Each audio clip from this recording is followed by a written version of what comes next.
বন্ধুরা, অর্চনা হোম কিচেনে তোমাদের স্বাগত জানাই। আর আমি আজ দেখাবো যে সরু চুগলি। তো সরু চুগলি তালের ফোঁপল দিয়ে সরু চুগলি তালের ফোঁপলটাকে মিক্সিতে বেটে নেওয়া হয়েছিল পেস্ট করে। তারপরে এখানে আমরা সরু চুগলি বানানোর জন্যে আলো চাল ভিজিয়ে দিয়ে সেটাকে পেস্ট করে নিয়েছি। তারপরে সেটাকে আমরা ফেটে নিয়ে তরল করে সেটাকে কড়াই তেল দিয়ে, তেলটা একটা বেগুনের বোঁটা দিয়ে চারিদিকে ঘষে ঘষে দিয়ে আমরা সরু চুগলিটা বানাচ্ছি।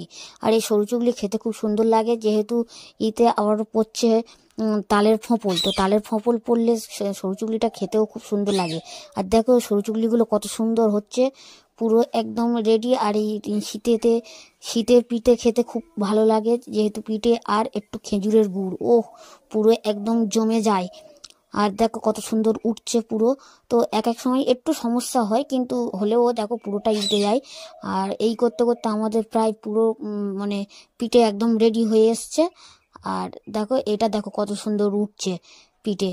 তো এর জন্য এই পিঠেটা পুরো নতুন চালের তৈরি হচ্ছে, নতুন আলো চাল আমাদের ভাঙিয়ে আনা হয়েছে। আর আমাদের পিঠে পুরো রেডি। পিঠে আর গুড় দেখো, খেজুরের গুড়, ও খেতে